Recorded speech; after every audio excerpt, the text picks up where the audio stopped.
County District Attorney's Office, Tulare County District Attorney Tim Ward, Contra Costa County District Attorney Diana Beckton, Santa Barbara County District Attorney Joyce Dudley, Ventura County District Attorney Greg Totten, and Orange County District Attorney Todd Spitzer. After the last speaker, we will have a short, a limited question and answer period. We'll first take questions from the media that's here in the room. We also have set up a remote access for questions from media that are not in the room. We're not sure how that will work. We haven't done that before. I think technologically it will work. The only question is if people choose to remotely question. There will be individual opportunities or opportunities to individually speak with the elected DAs up here on the stage and some of the victims after this short press conference. And we have set up different areas around this room for that to take place. Let's start now with Sacramento District Attorney Anne-Marie Schubert.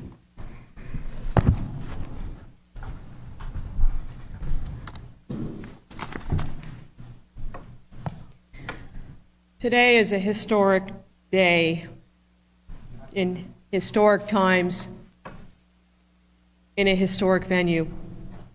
I want to take a minute to thank President Nelson from Sac State and his entire team here for the incredible effort that they've made, and to thank them for their willingness to allow justice to emerge in this venue today. I want to thank the Sacramento Superior Court and Judge Bowman and all of the court staff that worked tirelessly with the DA's office here to make this day happen here. I want to thank all of law enforcement that came together to provide public safety for everyone here today. To my colleagues, to the elected district attorneys from Northern, Central, and Southern California, for the prosecuting attorneys who have worked on this case tirelessly for many years. This has been an unprecedented and historic multi-county prosecution. To all of the police officers, detectives, and investigators who spent decades, long past retirement in many times, to help get us to this day. To our crime labs and to crime victim advocates across the state of California, and most importantly, to the victims and their families, thank you for being part of what I call Team Justice. This has been a very long journey for justice. It has been said, a journey of 1,000 miles begins with a single step. For so many, there is little doubt that this journey felt like 1,000 miles. This journey of passion and persistence finally led to this day of reckoning. Robert Louis Stevenson once said, "Sooner or later in life, everyone sits down to a banquet of consequences." This is that day for Joseph DeAngelo. But perhaps most importantly, this has been a journey of hope. Hope of finding light despite all of the darkness of death and destruction and despair that we heard today. For so many victims, finding that light on this journey came at different times, at different places, and in many different forms. But for most, if not all, that journey would not be complete until the rapist and the killer was identified and brought to justice. Hearing the words and the stories of the victims gives but a glimpse of their journeys. For instance, for Jane Carson Sandler, it was a journey of going from frozen in fear to harnessing her strength to tell her story so she might help other rape victims. Turn your mess into a message. Turn your pain into power. And for Debbie Domingo, she was 15 years old when she saw the yellow police tape around the house that held the bodies of her mother and Greg Sanchez. For years, nightmares, depression, and drugs took over her life. She was homeless and she was hopeless. And then one day, as Debbie described, God whispered in her ear that he would carry her in her weary soul. It was a day that changed her life. Bruce Harrington once said, "This monster has a reservoir of victims."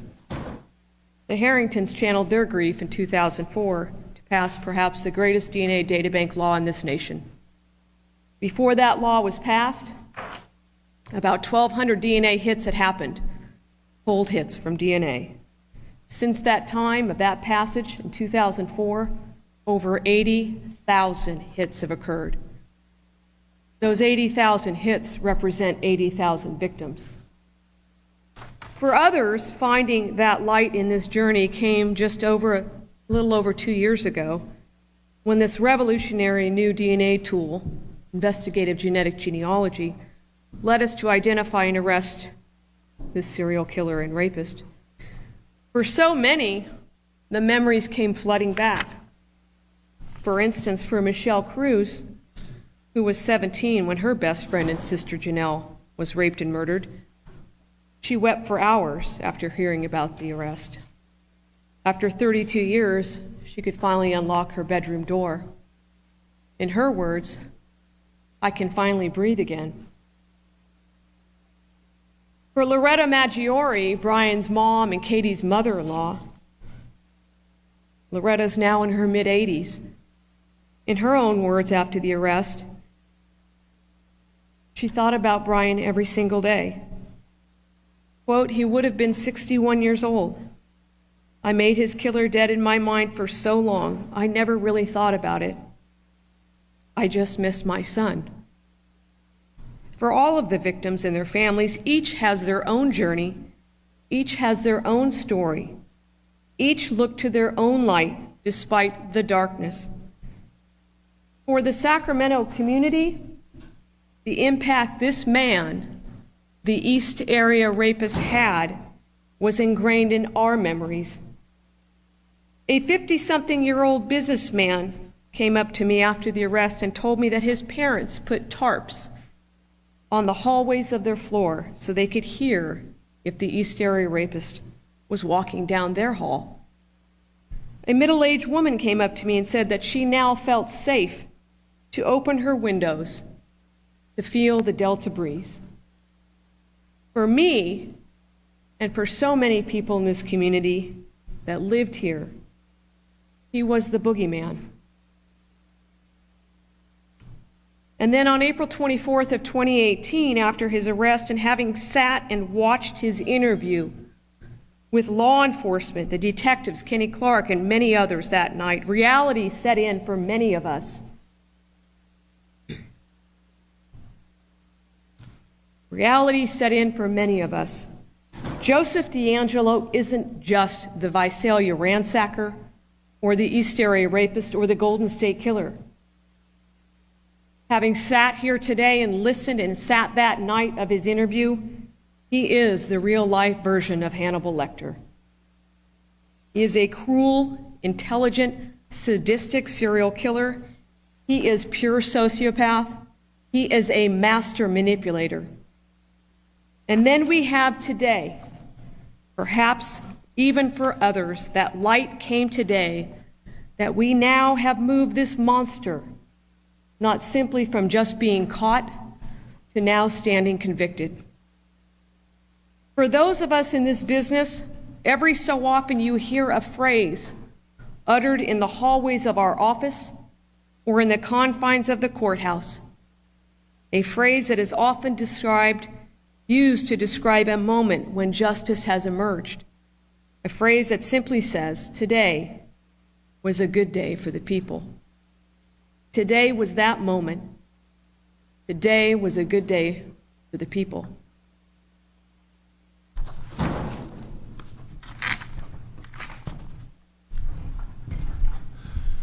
Tulare County District Attorney Tim Ward.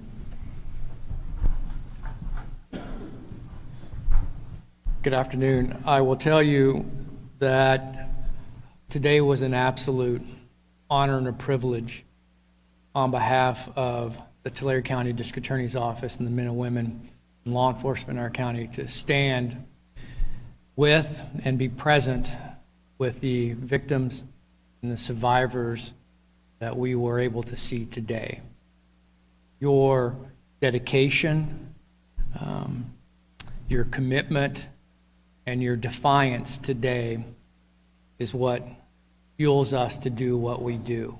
There is no greater honor as a prosecutor than what we saw today. And so I want to thank the team that Anne Marie Ventura, Greg Totten, Joyce Dudley, Diana Becton, everybody put together, and Todd Spitzer with the contributions of Orange County DA's lab. It's just phenomenal. I will tell you that when I got the call from Anne Marie, Greg, you were on the phone as well, that he had been caught. As you know, you heard a little bit today, the Visalia ransacker case were not solved by DNA. It took time for good old-fashioned police work to make the connection.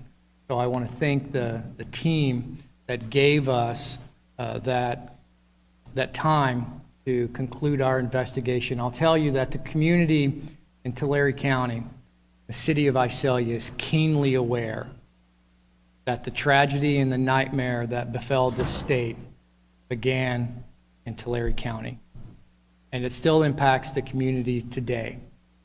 For many, it's a nightmare they would wish to forget, but yet a memory that will not fade away. But as I stood here today and I was able to support Elizabeth, who was the daughter of Professor Snelling, who was murdered, and see her with her family here today, and Mr. McGowan, the son of Officer McGowan, who was shot when he worked for the Visalia Police Department, to see him here today and be able to be a part of this was truly amazing. I would be remiss if I didn't thank the staff that came today, and the staff that weren't able to be here today. Thank you for what you do. It is truly a privilege and an honor to be a part of this. This is the next step, and I'll finish and conclude with this, that for our case, count one, as you heard, this was always the ultimate disposition. As you know, our case was never eligible for the death penalty. So a conviction which granted life without the possibility to parole was always the ultimate goal in our case. And I can tell you, having an opportunity to speak with our victims and our survivors and families that were here today, they are so thankful to be here today to see that finality, and they are going to be here in August as this continues. So to those others that were here as well, thank you for your commitment, because you give us hope as prosecutors and those victims that will come tomorrow, not only here in the state of California, but across this nation with what this team has created, and we see its impact across the nation. You give hope to everyone out there. Thank you.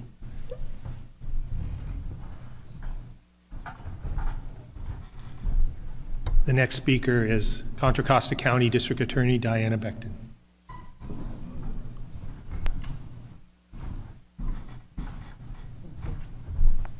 Good afternoon. For decades, DeAngelo evaded justice, and he devastated communities across California, including his horrific crimes that he committed in Contra Costa County. He committed multiple heinous acts in Contra Costa County. 4 of those cases we were able to charge. While we were not able to file the other cases, we're very fortunate that today DeAngelo pled to all of the cases, those that were charged and uncharged. Not only uncharged cases in Contra Costa County, but around the state of California. Today's court proceeding brings us one step closer to ending the horrific saga of Joseph DeAngelo. His crimes left a lifetime of scars and pain for our victims and for their families. In this case, we know that justice did not move swiftly. It has taken a very long time. However, our victims remain steadfast and brave throughout this entire process. Today is about remembering all of the victims in this case, and to finally hold DeAngelo responsible for these crimes. We do want to thank DA Schubert and her amazing team here in Sacramento for handling all of these cases statewide and for helping all of our offices work closely together.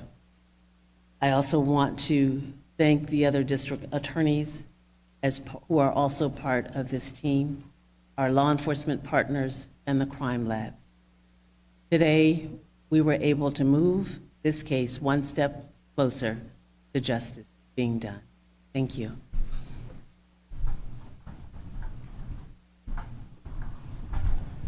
And our next speaker is Santa Barbara County District Attorney Joyce Dudley.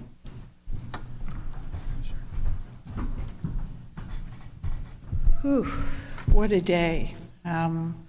One case after another. I suspect all of us are just a bit traumatized and will never quite be the same after listening to that today. I've been a prosecutor for 30 years, and for 30 years I've looked into the heartbreaking, literally heartbreaking eyes of crime victims. For those who are most severely affected by a violent sexual assault, affected by seeing someone murdered, affected by feeling the pain of knowing their child is in the next room, their child is maybe not alive anymore, their child is witnessing a rape, and possibly their child will witness their mother being murdered. Those crime victims have a sadness in their eyes, and the only way I can describe it is as if a part of them has died. And I always wondered when talking to those crime victims if they would ever fully recover. For those many years, I also believed that justice delayed is justice denied. Today, there were so many emotions in the hours and hours that we all sat here. And I saw so much in the eyes of the crime victims, of DeAngelo's crime victims. And what I mostly saw was sadness and rage and occasional bursts of bravery that were extraordinary. Then I also saw signs of peace as I would walk around and look into some of those crime victims' eyes and their loved ones. It was just the glimmer of peace. And I hope that that is a catalyst to spark the beginning of their healing process. I know many of them rightfully believed that this day would never come. But today did come. And even though their pain is still raw and their wait was painfully long, most of them are appreciative because they saw justice today. I know that's true for Debbie Domingo, Santa Barbara County victim.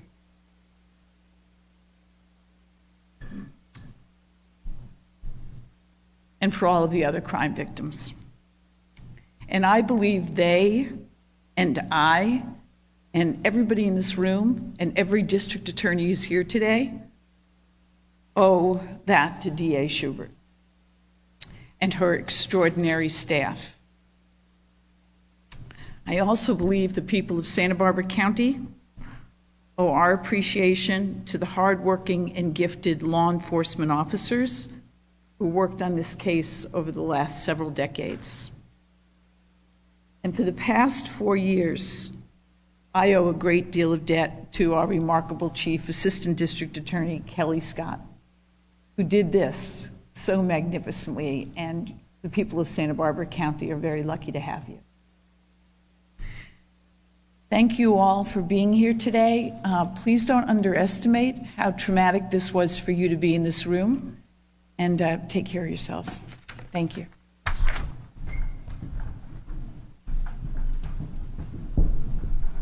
The next speaker is Ventura County District Attorney Greg Totten.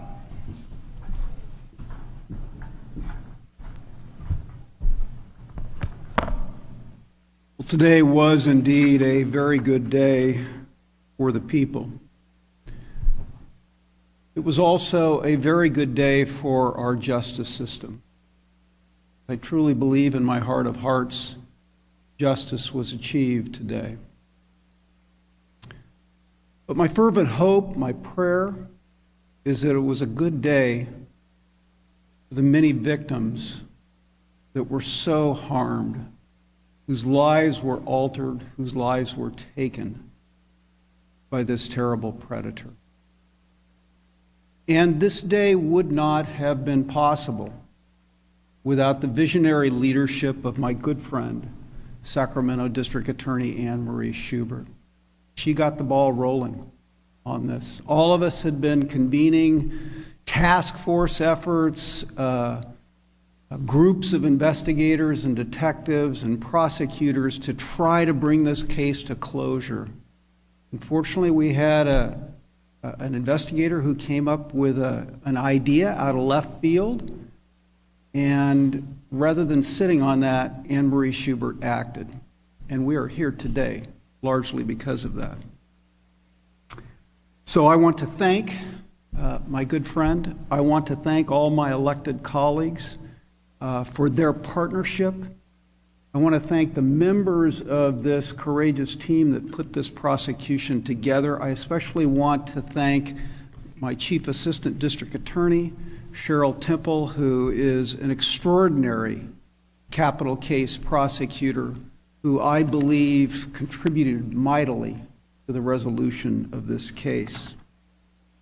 You know, detectives, investigators, and prosecutors have a habit when they're handling significant cases of affixing a picture of the victim to the wall in their office, to their computer screen, or placing it under a clear plastic on their desk.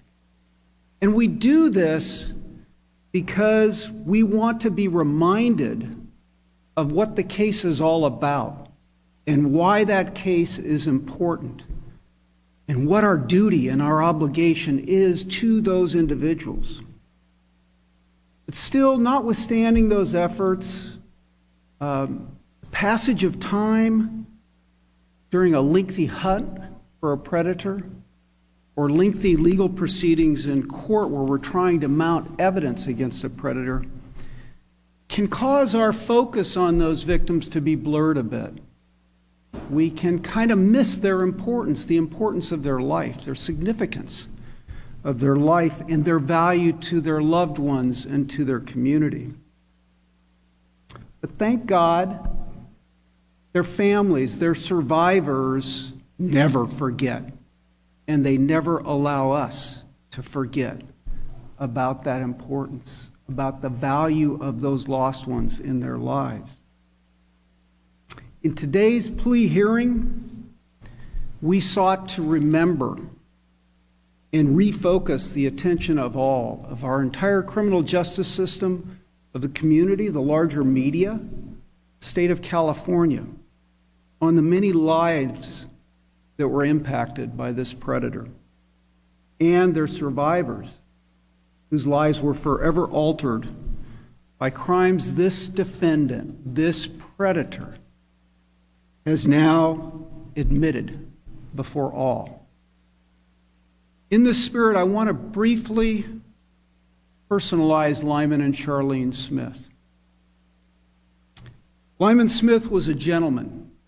He was a very successful lawyer in Ventura County. He was a partner in a prestigious law firm in Ventura County, and by all accounts, he was on the cusp of receiving a gubernatorial appointment to the Superior Court in Ventura County. He had 3 children, one of whom is with us today, Jennifer, who loved him and adored him, and who he loved and adored. He cared about people, he cared about his community, and he adored his beautiful wife, Charlene. And Charlene, well, she was one of those rare individuals who had a zest and a passion for life. Her desires in life, more than anything else, were to love and be loved by others. And at the time of her killing, friends would acknowledge that she was as happy as she had ever been in her entire lifetime. So with today's events, I hope we honor their memory. I hope we honor the memory of all those victims who were lost to this terrible, terrible predator. Though many years have passed, time is not always the great healer we'd like to believe it is for those who are left behind. Beyond their own loss, they also had to experience the additional pain of learning that there were so many others here in the state of California that had suffered similar horror and trauma at the hands of this cruel serial killer and serial rapist. So it is my hope that despite the limitations of our justice system and the frailties of our justice system, the best system man has ever designed, that today's proceeding provides a measure of hope and a measure of comfort to those survivors who carry on, who endure in the face of their loss. And now I briefly want to focus on the plea decision because I'm sure a lot of you are wondering about that. The defendant has now pled guilty to 13 murders with special circumstances in a number of them, 13 kidnaps for purposes of robbery, and he's additionally admitted his responsibility for 161 crimes involving 48 individual victims and 32 crime scenes. And those additional crimes, by the way, could not have been charged because of California's statute of limitations. The role of a district attorney in effectuating a result like this is complicated. It's not simple. And weighing the decision to seek death or seek life without possibility of parole is among the most solemn and difficult responsibilities we bear as elected district attorneys. While we represent the people of the state of California in seeking appropriate punishment for violent and vicious crimes, we also have a constitutional mandate, a constitutional duty to consider the lives of surviving victims and the desires of surviving victims. And here, any reasonable weighing of the aggravating and mitigating circumstances would compel seeking the death penalty against this defendant. I'm a supporter of the death penalty. I believe in it.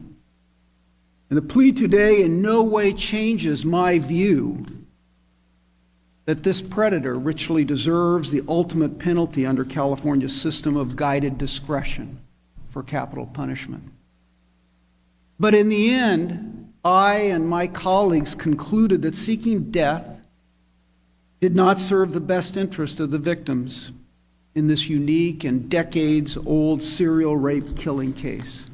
The inevitable delays, the lengthy year-long, perhaps decade-long litigation that would have ensued, and the probability that given his age, the defendant would likely die before his trial and certainly before any execution could be carried out.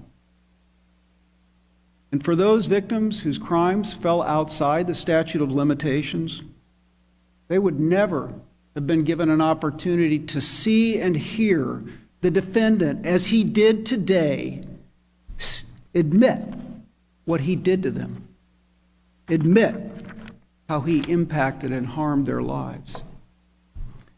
The victims in this case have lived far too long with this trauma. They've suffered for far too many years. Simply put, they deserve to see the defendant die in prison as a convict and not simply the accused. And that is the reason we chose this result, which I think is a just and a fair result in this horrific case. Thank you.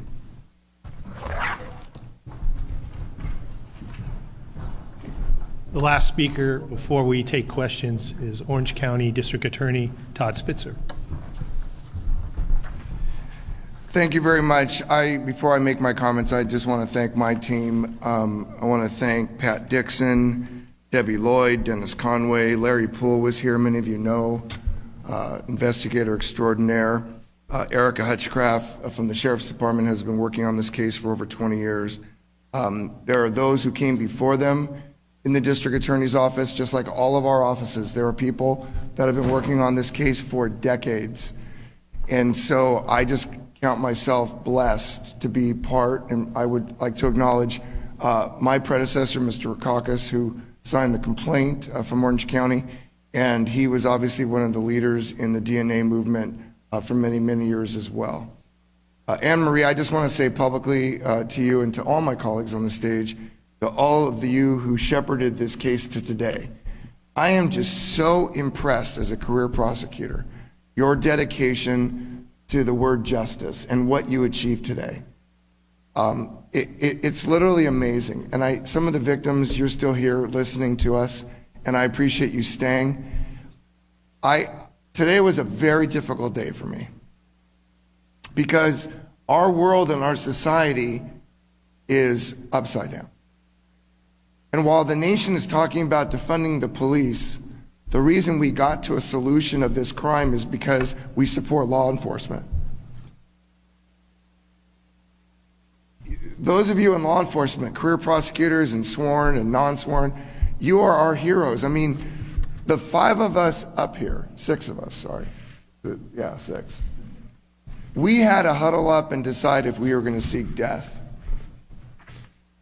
As Greg said, that is one of the most difficult decisions for a prosecutor to make. We had to back away from that because of very, very compelling reasons, and it was very difficult. Today, as I sat here and listened to 7.5 hours of recitation of crimes, I continually asked myself, did I make the right decision? I will go to my grave. Honestly, this was probably one of the most important decisions I ever had to make in my life. Deciding to go for death and then not going for death. But I'm not one of the victims and one of the family members. And there were 2 giants in this room today with us. And that was Bruce and Ron Harrington. In 2004, the 3 surviving brothers funded Prop 69, the DNA initiative. They asked me to be one of the statewide co-chairs of that initiative. That's why I stood up here today and took the factual basis for Keith and his wife, because I felt like I owed the family that because of what we worked together since the last 16 years. Genealogical DNA, without a doubt, has broken through crime solving. But DNA in 2004 broke through crime solving as well. They work hand in glove. They are part and parcel. They're critical. And I'm just so indebted to Bruce and Ron being here today. And so thank you. The case is so disturbing to me for this reason. It doesn't follow God's plan. You don't bury your children when you're a parent. Janelle Cruz was buried by her mom. That's not God's order of things. You don't have your kids have to witness your parents being beaten and killed and your mother sexually assaulted.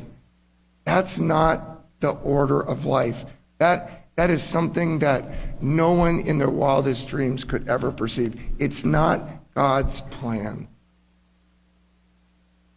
When a man is bound by his spouse, and then he's belittled and berated while his wife is sexually assaulted, and he can't protect his family, that's not God's plan.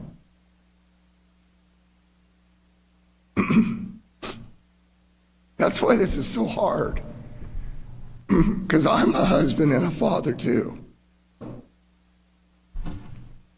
And if I couldn't protect my family or my children or my wife, that's not God's plan.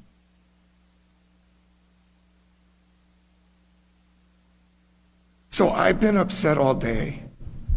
And I know my colleagues have been upset.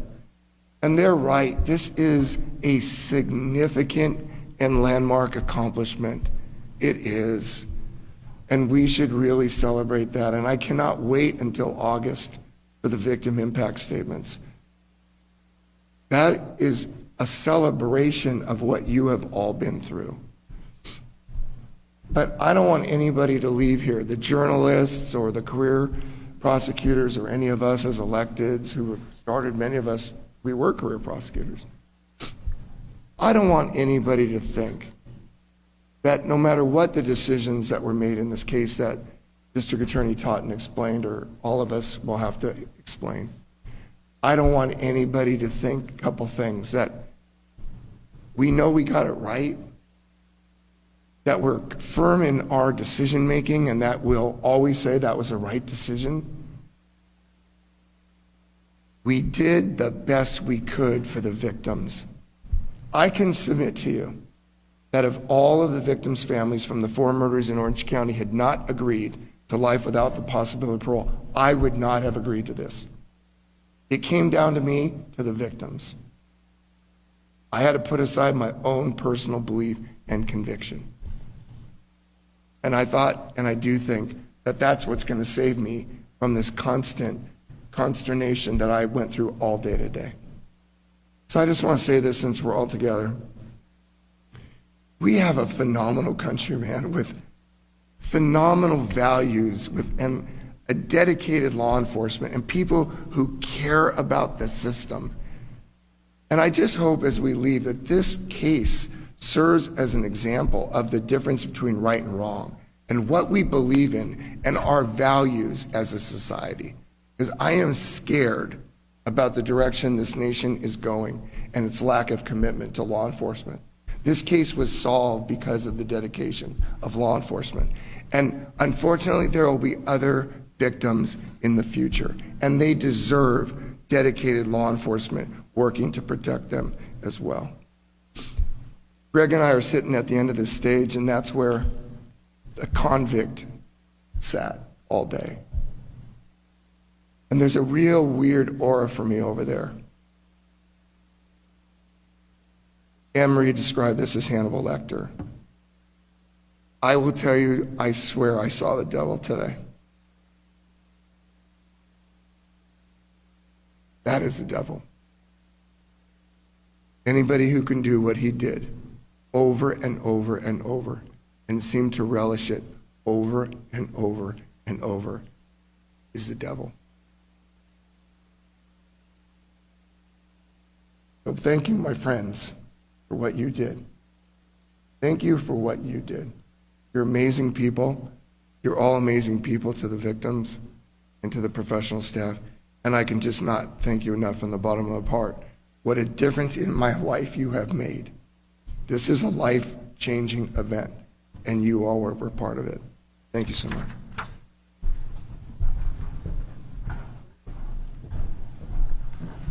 Okay, we're going to now open it up for questions. Before you begin, what a coincidence. You happen to be right in front of the microphone. We have a microphone over there. We'd ask that people who want to ask questions go ahead and queue up 6 feet behind the speaker, unless you have a mask on, and ask your questions from there. A couple of important caveats. One, we're only going to answer questions directly related to this case, so please keep your questions directed in that manner. And secondly, many of you already know this, and for those of you who don't, I'm telling you this again, and for those of you who do, I'll remind you. Prosecutors are bound by certain legal and ethical obligations that prevent us from providing certain information. So there will be questions. I don't hope there won't be questions, but there might be questions that we may not be able to answer fully, and there will probably be questions that we won't be able to answer at all. Like I said, I hope not, but if that happens, we'll let you know. We also have privacy issues potentially with our victims that could arise that would limit what we can say about certain things. And one final thing that you might not have thought about, but we think about all the time, is we want to maintain the integrity of not only this investigation, but future investigations. So that could limit what we say or what we can respond, how we can respond to certain questions. So with that in mind, I'll open it up to the first question. Before you do that, Sam, I guess I'll just look down and we'll see who feels comfortable or best at answering the questions that would come up, okay? And well, I'll try one of those questions. Okay. I think the common refrain from family members and victims we've spoken to today is they don't believe DeAngelo is a frail, wheelchair-bound, infirm individual. They think that this has been an act for the past 2 years. Obviously, Dan, referred to that in his statement today when he talked about what DeAngelo was doing just prior to his arrest. Is this an act? Who would like to answer that? Sam Stanton. Start with Anne Marie. Thanks, Sam. I think there's a couple things that need to be said is, first of all, the court couldn't take his plea unless he's competent to stand trial. He has a whole team of lawyers, very qualified lawyers that obviously have worked with him for a couple years now. But secondly, I think that the statement that Mr. Tin-Ho presented us with at the beginning was pretty clear evidence, of what he was doing back in 1979 when caught with the dog repellent and the hammer, and his feigning of illness and really what we call in the legal world malingering, which is faking it. And then we fast forward to 2018, and the day or two before he's arrested, he's racing down the freeway on a motorcycle with very strategic counter-surveillance moves against the sheriff's department's team. And then within a day of that, he's then in an interview room. You're hearing these similar types of behavior that he had when he was arrested back when he was caught with a dog repellent. And then within a day or so of that, he's then wheeled into court, and he looked like he was today. So if you were to put that evidence in front of a jury, I think you could conclude one thing. And I think those victims know exactly what's going on in Mr. DeAngelo's head. Thank you. Okay. Yeah. I'm Matthias Gaffney with the San Francisco Chronicle. Okay. In securing this plea deal, did you learn anything from Mr. DeAngelo, perhaps about a motive or what led him to target certain people or come to certain areas? He mentioned, almost sounded like hearing voices when you mentioned how when he was arrested, he was talking to himself and bringing up certain things about hearing voices, that kind of thing. Can you mention anything about that? I think that's one of those questions we're not going to be able to answer right now, so I'm sorry about that. I think it's fair to say we didn't gain any extra information as a result of the plea. That was sort of the way you phrased that question. We didn't get extra information in exchange for the plea. But further than that, I can't say anything more than that. Thank you. Don Thompson, the Associated Press, and maybe this is what you're referring to, but the alter ego after his arrest, is that something that you guys view as part of sort of an act situation here? Can you expound on that a bit? I think that probably, I think I'm speaking for everybody here, that probably fits, again, I'm sorry, but I think that fits into one of those categories where we told you what we can say. We put that in the statement of the factual basis statement intentionally because those are the things we could say, but it has to stay with that.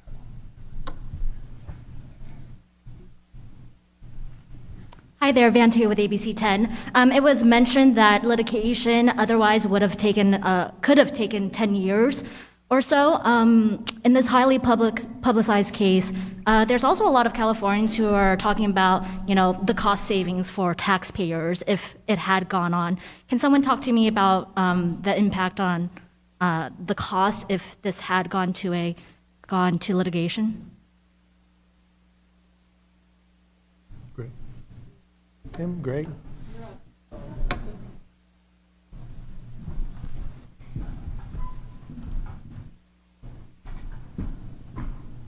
think I drew the short straw. There's no question that capital litigation is time-consuming and costly. On the other side of the equation, housing somebody in state prison for life without possibility of parole is also costly. Our big concern and focus was more on the delays that would have really impacted the case. We knew that we had already lost a number of victims. I think Mr. Ward mentioned a victim in his jurisdiction that had passed away, key witness in the case, and we were losing other witnesses as well. And so just from a practical standpoint and actually bringing the case to trial and mounting a prosecution case, we were in jeopardy from the standpoint of being able to put on evidence because we were losing witnesses. A case that spans 45 years presents some very unique challenges in that regard. But I think more fundamentally, a driving force, and I think we've all hinted at this in the decision-making process, more so than cost, more so than mounting a case, was just what it meant for the victims who had so long suffered for this, and there would be further delays that would just continue the trauma for them. So we saw, making a decision, a difficult decision for us, as the right thing to do for the victims of this predator. I hope that answers your question. Is there a dollar amount that you could put on if it had gone to litigation? There's all kinds of research studies that talk about the cost of capital punishment versus life without possibility of parole, and I wouldn't want to challenge that area. It's expensive. There's no question about that. But you think about the scope of the crimes this man committed and the harm he has done and the cost of that harm to individual victims' lives who were changed, it probably impacted employment. It probably impacted health. It impacted so much in their lives that is priceless, that you can never give them back. And so I think we have to take into account those kinds of costs as well.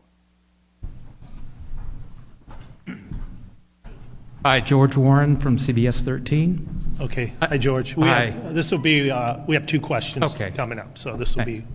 I think a lot of people, myself included, thought that he may never have been caught because he's dead or serving time for other crimes. By my math, the last homicide, 86, he would have been about 40. So how could a guy, or any thoughts, theories on a guy so depraved who derives such enjoyment from his crimes, why he would stop at such a relatively young age? That's a great question that has been discussed. I'm not sure how much we can go into that. We have these question and answers, and you're asking very reasonable questions. But it is unusual, is it not, for a serial killer to stop? I think everyone would agree it would be unusual, yes. And there's probably people who debate whether he did stop or didn't stop, but as far as we know, he did. I think that's fair to say, and that's about as far as we can go. Thank you. Okay. That's it. Do we have any remote questions? Yes, one from Tom Bolton, News Hawk, Santa Barbara. Can someone explain how DeAngelo came to be in the various communities, especially Santa Barbara and Southern California? Sorry, these are some of the facts of the case we can't talk about. Now, that's probably one that we can talk about potentially anyway, I won't commit everyone to that, but after the sentencing, we might be able to explain some of those things. There was a lot of investigation into, obviously, once he was caught, everyone wanted to find out whether there was a connection between him and the community. So there was an investigation into that, and maybe we can go into that in August. This is a question for District Attorney Spitzer. This is from Nick Gerda at the Voice of OC. We want to get your perspective on the apparent transfer of half the Orange County evidence in the Golden State Killer case out of the Sheriff's Department into the home of author Michelle McNamara when it was still an open case.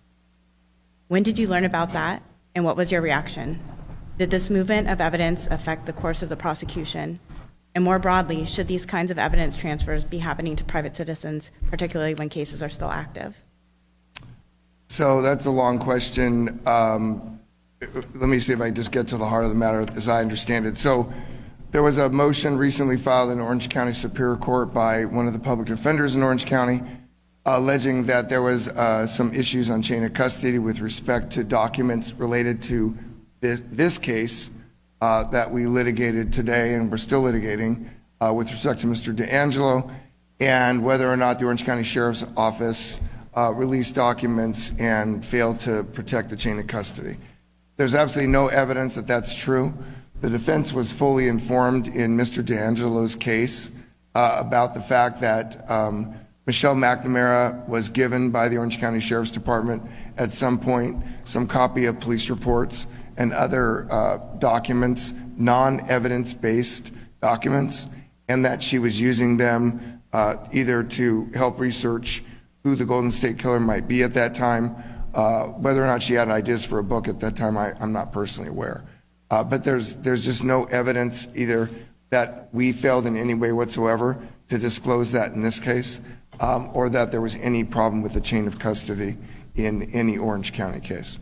So I personally think it's much ado about nothing, but I also now have to litigate that in an Orange County Superior Court on a non-Golden State Killer case. So we'll deal with that in due course in Orange County.